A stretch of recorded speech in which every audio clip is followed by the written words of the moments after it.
गौरी पुत्र गणेश भगवान की जय। ओम नमः शिवाय। बोलिए श्री शंकर पार्वती भगवान की जय।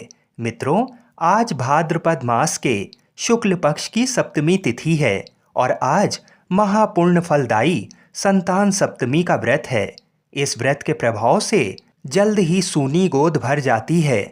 ये व्रत रखने से और इसकी कथा को सुनने से संतान प्राप्ति, संतान की रक्षा और संतान की उन्नति होती है और साथ ही साथ सभी मनोकामनाएं पूर्ण हो जाती हैं। जो भी मनुष्य इस व्रत कथा को सुनता है वो भगवान शिव और माता पार्वती का प्रिय हो जाता है। तो आज मैं आपको सुना रहा हूँ संतान सप्तमी की बड़ी ही दुर्लभ कथा। तो इस कथा को बड़ी ही श्रद्धा और प्रसन्न चित मन से पूरा अवश्य सुनिएगा। एक दिन महाराज युधिष्ठिर ने भगवान से कहा, हे प्रभु, कोई ऐसा उत्तम व्रत बताइए जिसके प्रभाव से मनुष्यों के अनेकों सांसारिक कलेश दूर होकर वे पुत्र एवं पौत्रवान हो जाए। ये सुनकर भगवान बोले, हे राजन, तुमने बड़ा ही उत्तम प्रश्न किया है। मैं तुमको एक पौराणिक इतिहास सुनाता हूँ, ध्यानपूर्वक सुनो। एक समय लोमश ऋषि ब्रजरात की मथुरापुरी में वसुदेव देवकी के घर गए।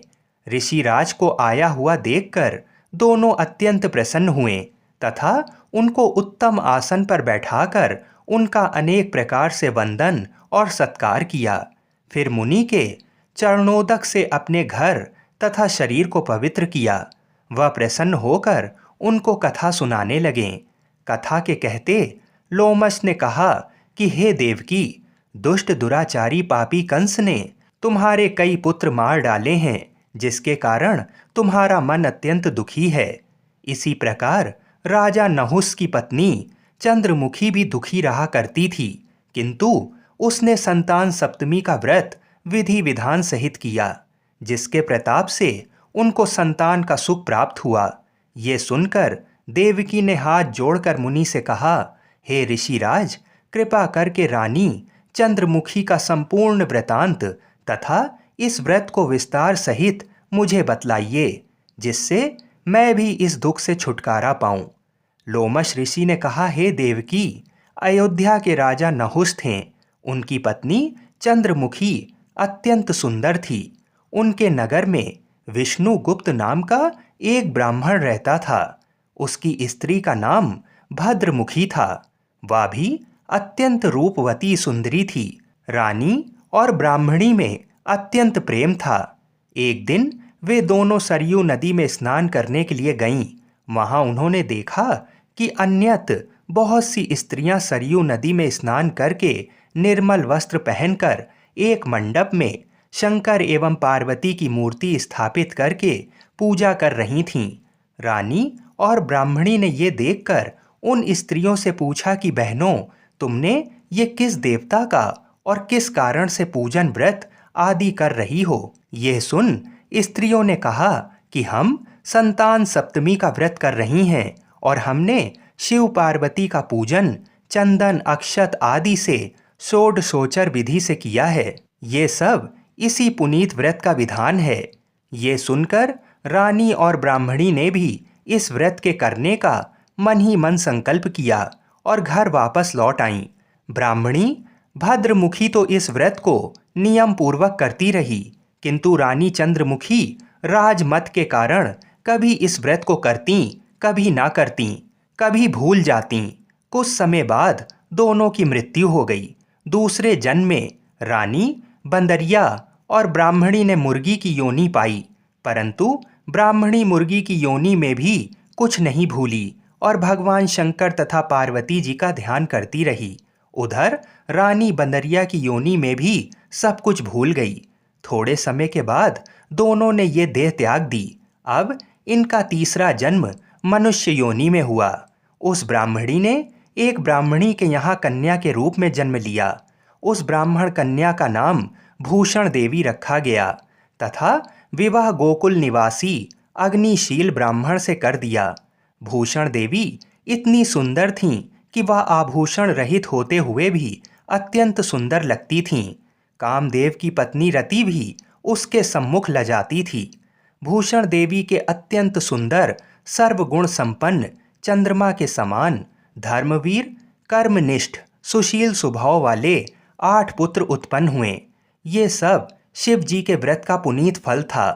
दूसरी ओर शिव से विमुख रानी के गर्भ से कोई भी पुत्र नहीं हुआ। वह निसंतान दुखी रहने लगी। रानी और ब्राह्मणी में जो प्रेम पहले जन्म में था वह अभी भी बना हुआ था। रानी जब वृद्ध अवस्था को प्राप्त होने लगी तब उसके गूंगा, बहरा तथा बुद्धिहीन अल्प आयु वाला पुत्र पैदा हुआ।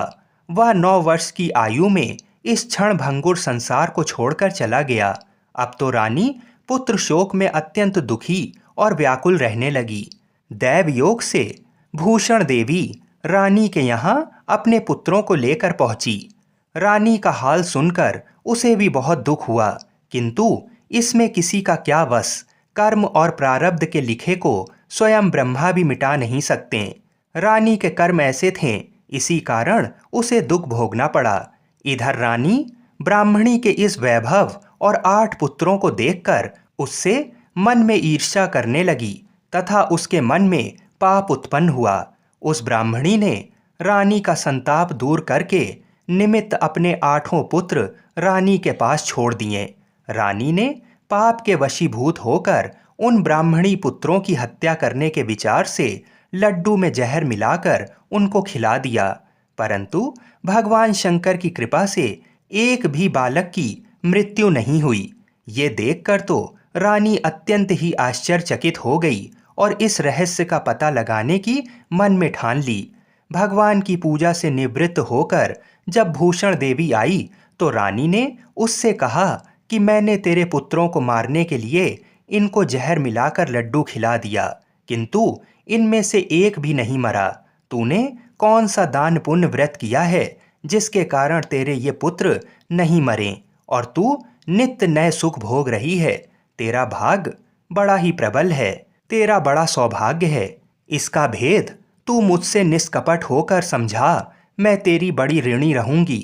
रानी के ऐसे दीन वचन सुनकर भूषण ब्राह्मणी कहने लगी, सुनो, मैं तुमको 3 जन्म का हाल कहती हूँ, सो ध्यानपूर्वक सुनना। पहले जन्म में तुम राजा नहुष की पत्नी थी और तुम्हारा नाम चंद्रमुखी था। मेरा भद्रमुखी था और मैं ब्राह्मणी थी। हम तुम अयोध्या में रहते थे और मेरी तुम्हारी बड़ी प्रीत थी। एक दिन हम तुम दोनों सरयू नदी में स्नान करने गईं और दूसरी स्त्रियों को संतान सप्तमी का उपवास, शिव जी का पूजन अर्चन करते देखकर हमने इस उत्तम व्रत को करने की प्रतिज्ञा की थी, किंतु तुम सब भूल गई और झूठ बोलने का दोष तुमको लगा, जिसे तुम आज भी भोग रही हो। मैंने इस व्रत को आचार विचार सहित नियम पूर्वक सदैव किया और आज भी करती हूँ। दूसरे जन्म में तुमने बंदरिया का जन्म लिया तथा मुझे मुर्गी की योनि मिली। भगवान शंकर की कृपा से इस व्रत के प्रभाव तथा भगवान को इस जन्म में भी नहीं भूली और निरंतर उस व्रत को नियम अनुसार करती रही। तुम अपने बंदरिया के जन्म में भी सब कुछ भूल गई। मैं तो समझती हूँ कि तुम्हारे ऊपर ये तो भारी संकट है, उसका एकमात्र यही कारण है और दूसरा कोई इसका कारण नहीं हो सकता है। इसलिए मैं तो कहती हूँ कि आप अब भी संतान सप्तमी के व्रत को विधि सहित करिए, जिससे तुम्हारा ये संकट दूर हो जाए। लोमश ऋषि ने कहा, देवकी, ब्राह्मणी के मुख से अपने पूर्व जन्म की कथा तथा संकल्प इत्यादि सुनकर रानी को पुरानी बातें याद आ गईं और पश्चाताप करने लगी तथा ब्राह्मणी के चरणों में पड़कर क्षमा याचना करने लगी और भगवान शंकर पार्वती जी की अपार महिमा के गीत गाने लगी। उस दिन से रानी ने नियम अनुसार संतान सप्तमी का व्रत किया, जिसके प्रभाव से रानी को संतान सुख मिला तथा संपूर्ण सुख भोग कर रानी शिवलोक को गई। भगवान शंकर के व्रत का ऐसा प्रभाव है कि पथभ्रष्ट मनुष्य भी अपने पथ पर अग्रसर हो जाता है और अनंत ऐश्वर्य भोग कर मोक्ष को पाता है।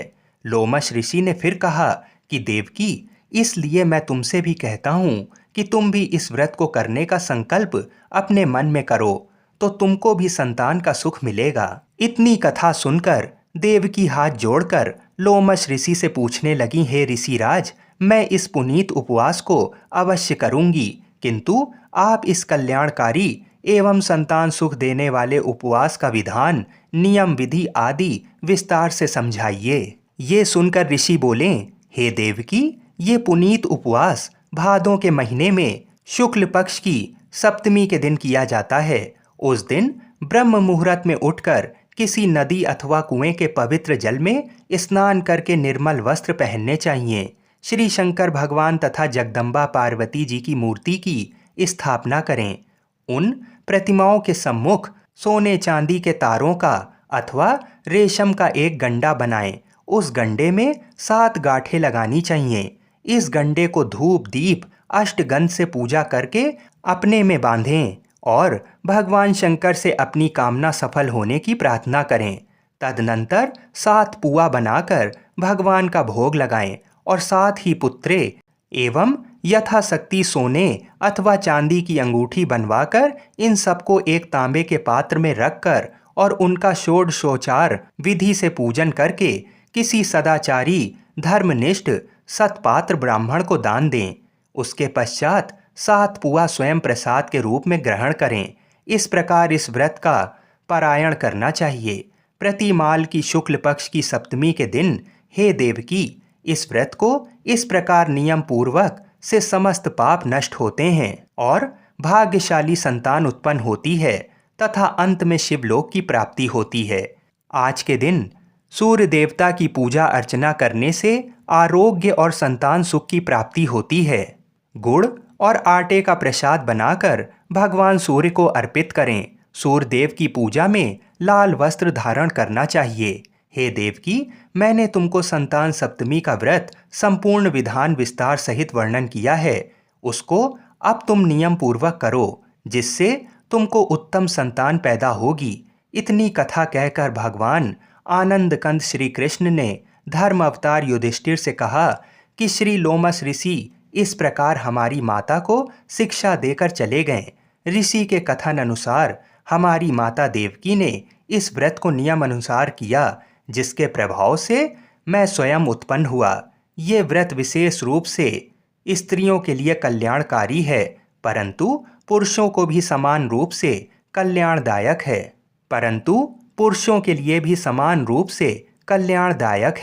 संतान सुख देने वाला, पापों का नाश करने वाला ये उत्तम व्रत है, जिसे स्वयं भी करें और दूसरों से भी करवाएं। नियम पूर्वक जो कोई इस व्रत को करता है और भगवान शंकर एवं पार्वती की सच्चे मन से आराधना करता है, निश्चय ही अमर पद करके अंत में शिवलोक को जाता है। बोलिए श्री शंकर पार्वती भगवान की जय। बोलिए श्री राधा कृष्ण भगवान की जय। बोलिए श्री देवकी वासुदेव की जय। आइए अब मनोकामनाओं को पूरी करने वाली भगवान शिव और माता पार्वती की बड़ी ही सुंदर कथा को सुनते हैं। इन कथाओं को सुनने से ही व्रत पूर्ण माना जाता है। नारद जी ने एक बार भोलेनाथ जी की स्तुति करके पूछा, प्रभु, आपको प्रसन्न करने के लिए सबसे उत्तम और सुलभ साधन क्या है? हे त्रिलोकीनाथ, आप तो निर्विकार और निष्काम हैं। आप सहज ही प्रसन्न हो जाते हैं। फिर भी मेरे जानने की इच्छा है कि आपको क्या प्रिय है। तब शिव जी बोले, नारद जी, वैसे तो मुझे भक्त के भाव सबसे प्रिय हैं, फिर भी आपने पूछा है तो मैं बताता हूँ। मुझे जल के साथ साथ बिल्व पत्र बहुत प्रिय है। जो अखंड बिल्व पत्र मुझे श्रद्धा से अर्पित करते हैं, मैं उन्हें अपने लोक में स्थान देता हूँ। नारद जी भगवान शंकर और माता पार्वती की वंदना कर अपने लोक को चले गए। उनके जाने के पश्चात पार्वती जी ने शिव जी से पूछा, हे प्रभु, मेरी ये जानने की बड़ी तीव्र इच्छा हो रही है कि आपको बेलपत्र इतना प्रिय क्यों है। कृपा करके मेरी जिज्ञासा को शांत करिए। तब शिव जी बोले, हे शिवे, बिल्व के पत्ते मेरी जटा के समान हैं। उसका त्रिपत्र यानी 3 पत्ते ऋग्वेद, यजुर्वेद और सामवेद हैं। शाखाएं समस्त शास्त्र का स्वरूप हैं। बिल्व वृक्ष को आप पृथ्वी का कल्प वृक्ष समझें, जो ब्रह्मा विष्णु शिव स्वरूप हैं। हे पार्वती, स्वयं महालक्ष्मी ने शैल पर्वत पर बिल्व वृक्ष रूप में जन्म लिया था। इस कारण भी बेल का वृक्ष मेरे लिए अति प्रिय है। महालक्ष्मी ने बिल्व का रूप धरा। ये सुनकर पार्वती जी कौतूहल में पड़ गईं। पार्वती जी कौतूहल से उपजी जिज्ञासा को रोक ना पाईं। उन्होंने पूछा, देवी लक्ष्मी ने आखिर बिल्व वृक्ष का रूप क्यों लिया? आप ये कथा विस्तार से कहें। भोलेनाथ ने देवी पार्वती को कथा सुनाना शुरू किया। हे देवी, सतयुग में ज्योति रूप में मेरे अंश का रामेश्वर लिंग था। ब्रह्मा आदि देवों ने उसका विधिवत पूजन अर्चन किया था। इसका परिणाम ये हुआ कि मेरे अनुग्रह से वाणी देवी सबकी प्रिय हो गईं। वह भगवान विष्णु को सतत प्रिय हो गईं। मेरे प्रभाव से भगवान केशव के मन में वाग देवी के लिए जितनी प्रीत उपजी हुई, वह स्वयं लक्ष्मी जी को नहीं भाई। लक्ष्मी देवी का श्री हरि के प्रति मन में कुछ दुराव पैदा हो गया। वह चिंतित और रुष्ट होकर चुपचाप परम उत्तम श्री शैल पर्वत पर चली गईं। वहां उन्होंने तप करने का निर्णय किया और उत्तम स्थान का चयन करने लगीं। महालक्ष्मी ने उत्तम स्थान का निश्चय करके मेरे लिंग विग्रह की उग्र तपस्या प्रारंभ कर दी। उनकी तपस्या कठोरतम होती जा रही थी। हे परमेश्वरी, कुछ समय बाद महालक्ष्मी जी ने मेरे लिंग विग्रह से थोड़ा ऊर्ध्व में एक वृक्ष का रूप धारण कर लिया। अपने पत्तों और पुष्प द्वारा निरंतर मेरा पूजन करने लगीं। इस तरह महालक्ष्मी ने 1 करोड़ वर्ष तक घोर आराधना की। अंततः उन्हें मेरा अनुग्रह प्राप्त हुआ। मैं वहां प्रकट हुआ और देवी से इस घोर तप की आकांक्षा पूछकर वरदान देने को तैयार हुआ। महालक्ष्मी ने मांगा कि श्री हरि के हृदय में मेरे प्रभाव से वाग देवी के लिए जो स्नेह हुआ है वह समाप्त हो जाए। शिवजी बोले, मैंने महालक्ष्मी को समझाया कि श्री हरि के हृदय में आपके अतिरिक्त किसी और के लिए कोई प्रेम नहीं है। वाग देवी के प्रति उनका प्रेम नहीं अपितु श्रद्धा है। ये सुनकर लक्ष्मी जी प्रसन्न हो गईं और पुनः श्री विष्णु के हृदय में स्थित होकर निरंतर उनके साथ विहार करने लगीं। हे पार्वती, महालक्ष्मी के हृदय का एक बड़ा विकार इस प्रकार दूर हुआ था। इस कारण हरि प्रिया उसी वृक्ष रूप में सर्वदा अतिशय भक्ति से भरकर यत्नपूर्वक मेरी पूजा करने लगीं। हे पार्वती, इसी कारण बिल्व का वृक्ष, उसके पत्ते, फल फूल आदि मुझे बहुत प्रिय हैं। मैं निर्जन स्थान में बिल्व वृक्ष का आश्रय लेकर रहता हूँ। बिल्व वृक्ष को सदा सर्वतीर्थमय एवं सर्वदेवमय मानना चाहिए। इसमें तनिक भी संदेह नहीं है। बिल्व पत्र, बिल्व फूल, बिल्व वृक्ष अथवा बिल्व काष्ठ के चंदन से जो मेरा पूजन करता है वह भक्त मेरा प्रिय है। बिल्व वृक्ष को शिव के समान ही समझो। वह मेरा शरीर है। जो बिल्व पर चंदन से मेरा नाम अंकित करके मुझे अर्पण करता है, मैं उसे सभी पापों से मुक्त करके अपने लोक में स्थान देता हूँ। हे देवी, उस व्यक्ति को स्वयं लक्ष्मी जी भी नमस्कार करती हैं जो बिल्व से मेरा पूजन करते हैं। जो बिल्व मूल में प्राण छोड़ता है उसको रुद्र देह प्राप्त होता है और ऐसे मनुष्य पर सदैव ही माँ लक्ष्मी की कृपा रहती है और साथ साथ भगवान नारायण की भी कृपा उसको सदैव प्राप्त होती है। आइए अब मनोकामनाओं को पूरी करने वाली दूसरी कथा को सुनते हैं। एक बार भगवान भोलेनाथ ने माता पार्वती की परीक्षा लेने का निर्णय लिया। माता पार्वती के तप से प्रसन्न होकर शंकर जी उनके सामने प्रकट हुए और उन्हें वरदान देकर अंतर्ध्यान हो गए। कुछ क्षणों बाद ही एक मगरमच्छ ने एक लड़के को पकड़ लिया और लड़का मदद के लिए पुकारने लगा। बच्चे की आवाज़ सुनकर पार्वती जी नदी के किनारे पहुंचीं और उनका मन द्रवित हो गया। इस बीच लड़के ने माता पार्वती को देखकर कहा कि मेरी ना माँ है, ना बाप, ना कोई मित्र ही है। माता, आप ही मेरी रक्षा करें। इस पर पार्वती जी ने मगरमच्छ से कहा कि ग्रह, इस लड़के को छोड़ दे। इस पर मगरमच्छ ने कहा कि दिन के छठे पहर जो मुझे मिलता है उसे आहार बनाना मेरा नियम है। पार्वती जी के विनती करने पर मगरमच्छ ने लड़के को छोड़ने के बदले में पार्वती जी के तप से प्राप्त वरदान का पूर्ण फल मांग लिया। इस पर पार्वती जी तैयार हो गईं। मगरमच्छ ने बालक को छोड़ दिया और तेजस्वी बन गया। अपने तप का फल दान करने के बाद पार्वती जी ने बालक को बचा लिया और एक बार फिर भोलेनाथ को प्रसन्न करने के लिए तप करने बैठ गईं। इस पर भोलेनाथ दोबारा प्रकट हुए और पूछा कि तुम अब क्यों तप कर रही हो? मैंने तुम्हें पहले ही मन मांगा दान दे दिया है। इस पर पार्वती जी ने अपने तप का फल दान करने की बात कही। इस पर शिव जी प्रसन्न होकर बोले, मगरमच्छ और लड़के दोनों के स्वरूप में मैं ही था। मैं तुम्हारी परीक्षा ले रहा था कि तुम्हारा चित्त प्राणी मात्र में अपने सुख दुख का अनुभव करता है या नहीं। तुम्हारी परीक्षा लेने के लिए ही मैंने ये लीला रचाई थी। अनेकों रूप में दिखने वाला मैं ही एक सत्य हूँ। अनेक शरीरों में नजर आने वाला मैं निर्विकार हूँ। इस तरह पार्वती जी शिव जी की परीक्षा में उत्तीर्ण हुई और उनकी अर्धांगिनी बनी। बोलिए शंकर पार्वती भगवान की जय। तो आज मैं आपको सुना रहा हूँ भगवान शिव और माता पार्वती की बड़ी ही दुर्लभ कथा। तो इस कथा को बड़ी श्रद्धा और प्रसन्न चित मन से पूरा अवश्य सुनिएगा। भगवान श्री कार्तिकेय जी शिव पार्वती जी के पुत्र हैं तथा सदैव बालक रूप ही रहते हैं, परंतु उनके इस बालक स्वरूप का भी एक रहस्य है। एक बार शंकर भगवान ने पार्वती जी के साथ जुआ खेलने की अभिलाषा प्रकट की। खेल में भगवान शंकर जी अपना सब कुछ हार गए। हारने के बाद भोलेनाथ जी अपनी लीला को रचते हुए पत्तों के वस्त्र पहनकर गंगा के तट पर चले गए। कार्तिकेय जी को जब सारी बात पता चली तो वह माता पार्वती से समस्त वस्तुएं वापस लेने के लिए आए। इस बार खेल में पार्वती जी हार गईं तथा कार्तिकेय जी शंकर जी का सारा सामान लेकर वापस चले गए। अब इधर पार्वती जी भी चिंतित हो गईं कि सारा सामान भी गया तथा पति भी दूर हो गए। पार्वती जी ने अपनी व्यथा अपने प्रिय पुत्र गणेश जी को बताई तो मात्र भक्त गणेश जी स्वयं जुआ खेलने शंकर भगवान जी के पास पहुँचे। गणेश जी इस खेल में जीत गए और लौटकर अपनी जीत का समाचार अपनी माता पार्वती को सुनाया। इस पर पार्वती जी बोलीं कि उन्हें अपने पिता को साथ लेकर आना चाहिए था। गणेश जी फिर भोलेनाथ जी की खोज करने निकल पड़े।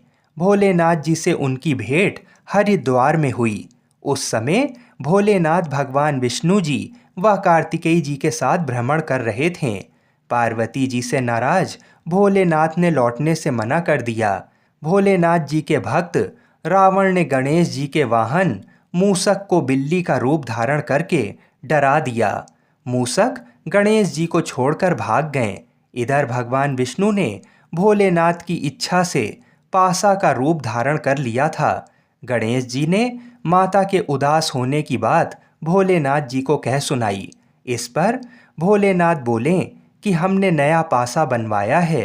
अगर तुम्हारी माता पुनः खेल खेलने को सहमत हों तो मैं वापस चल सकता हूँ। श्री गणेश जी के आश्वासन पर भोलेनाथ जी वापस पार्वती जी के पास पहुँचे तथा खेल खेलने को कहा। इस पर पार्वती जी हंस पड़ीं और बोलीं, अभी आपके पास क्या चीज़ है जिससे खेल खेला जाए? ये सुनकर भोलेनाथ जी चुप हो गए। इस पर नारद जी ने अपनी वीणा आदि सामग्री उन्हें दी। इस खेल में श्री भोलेनाथ जी हर बार जीतने लगे। एक दो पासे फेंकने के बाद गणेश जी समझ गए तथा उन्होंने भगवान विष्णु के पासा रूप धारण करने का रहस्य माता पार्वती जी को बता दिया। सारी बात सुनकर पार्वती जी को क्रोध आ गया।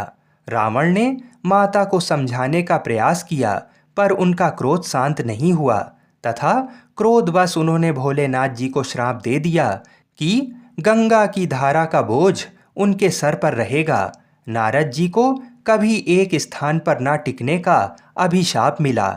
भगवान विष्णु जी को श्राप दिया कि यही रावण तुम्हारा शत्रु होगा तथा रावण को श्राप दिया कि विष्णु ही तुम्हारा विनाश करेंगे। कार्तिकेय जी को भी माता पार्वती जी ने कभी जवान ना होने का श्राप दिया। इस पर सर्वजन चिंतित हो उठे। तब नारद जी ने अपनी विनोदपूर्ण बातों से माता का क्रोध शांत किया तो माता ने उन्हें वरदान मांगने को कहा। नारद जी बोले कि आप सभी को वरदान दें तभी मैं वरदान लूंगा। पार्वती जी सहमत हो गईं तब भगवान शंकर जी ने कार्तिक शुक्ल के दिन जुए में विजयी रहने वालों को वर्ष भर विजयी बनाने का वरदान मांगा। भगवान विष्णु जी ने अपने प्रत्येक छोटे बड़े कार्य में सफलता का वर मांगा, परंतु कार्तिकेय जी ने सदा बालक रहने का ही वर मांगा तथा कहा, मुझे विषय वासना का संसर्ग ना हो तथा सदा भगवत स्मरण में लीन रहूं। अंत में नारद जी ने देवर्षि होने का वरदान मांगा। माता पार्वती जी ने रावण को समस्त वेदों की सुविस्तृत व्याख्या देते हुए सबके लिए तथास्तु कहा। कार्तिकेय जी के जन्म के पहले जब तारकासुर के अत्याचार से सभी देवता पीड़ित थे, तभी भगवान शंकर जी ने पार्वती जी का पाणी ग्रहण किया था और तब 6 मुख वाले कार्तिकेय जी का जन्म हुआ था। उन्होंने ही तारकासुर का वध किया था। बोलिए शंकर पार्वती भगवान की जय। एक बार की बात है, माता पार्वती शिव जी को पति रूप में प्राप्त करने के लिए घोर तप कर रही थीं। उनके तप को देखकर देवताओं ने शिव जी से देवी की मनोकामना को पूर्ण करने की प्रार्थना की। शिव जी ने पार्वती जी की परीक्षा लेने सप्त ऋषियों को भेजा। सप्त ऋषियों ने शिव जी के सैकड़ों अवगुण गिनाए, पर पार्वती जी को महादेव के अलावा किसी और से विवाह मंजूर नहीं था। सज्जनों, विवाह से पहले सभी वर अपनी भावी पत्नी को लेकर आश्वस्त होना चाहते हैं, इसलिए शिव जी ने स्वयं भी पार्वती जी की परीक्षा लेने की ठानी। भगवान शंकर प्रकट हुए और पार्वती जी को वरदान देकर अंतर्ध्यान हुए। इतने में पार्वती माता जहां तप कर रही थीं, वहीं पास में तालाब में मगरमच्छ ने एक लड़के को पकड़ लिया। लड़का जान बचाने के लिए चिल्लाने लगा। पार्वती जी से उस बच्चे की चीख सुनी नहीं गई। द्रवित हृदय होकर वह तालाब पर पहुंची। देखती हैं कि मगरमच्छ लड़के को तालाब के अंदर खींच कर ले जा रहा है। लड़के ने देवी को देखकर कहा, मेरी ना तो माँ है, ना बाप, ना कोई मित्र।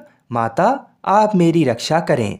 पार्वती जी ने कहा, हे मगरमच्छ, इस लड़के को छोड़ दो। मगरमच्छ बोला, दिन के छठे पहर में जो मुझे मिलता है उसे अपना आहार समझकर स्वीकार करना मेरा नियम है। ब्रह्मदेव ने दिन के छठे पहर इस लड़के को भेजा है, मैं इसे क्यों छोड़ूं?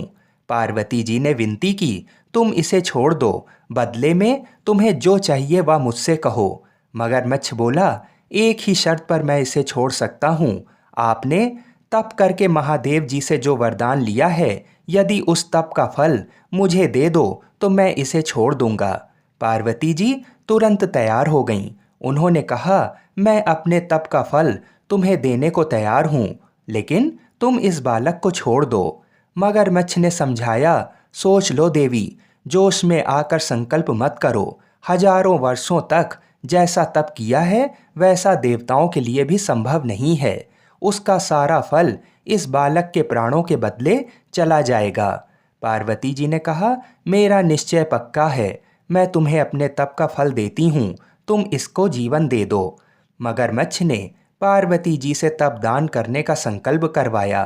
तप का दान होते ही मगरमच्छ का देह तेज से चमकने लगा। मगर बोला, हे पार्वती, देखो तप के प्रभाव से मैं तेजस्वी बन गया हूँ। तुमने जीवन भर की पूंजी एक बच्चे के लिए व्यर्थ कर दी। चाहो तो अपनी भूल सुधारने का एक मौका और दे सकता हूँ। पार्वती जी ने कहा, हे ग्रह, तब तो मैं पुनः कर सकती हूँ, किंतु यदि तुम इस लड़के को निगल जाते तो इसका जीवन वापस नहीं मिल सकता था। देखते ही देखते वह लड़का अदृश्य हो गया। मगरमच्छ भी लुप्त हो गया। पार्वती जी ने विचार किया, मैंने तप तो दान कर दिया है, अब पुनः तप आरंभ करूंगी। पार्वती जी ने फिर से तप करने का संकल्प किया।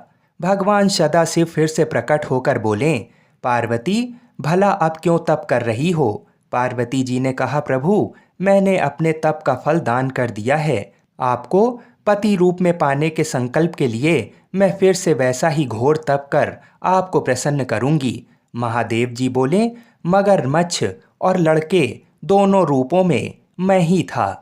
तुम्हारा चित्त प्राणी मात्र में अपने सुख दुख का अनुभव करता है या नहीं, इसकी परीक्षा लेने को मैंने ये लीला रची थी। अनेक रूपों में दिखने वाला मैं एक ही हूँ। मैं अनेक शरीरों में शरीरों से अलग निर्विकार हूँ। तुमने अपना तप मुझे ही दिया है, इसलिए अब और तप करने की कोई जरूरत नहीं है। देवी ने महादेव को प्रणाम कर प्रसन्न मन से विदा किया। बोलिए शंकर पार्वती भगवान की जय।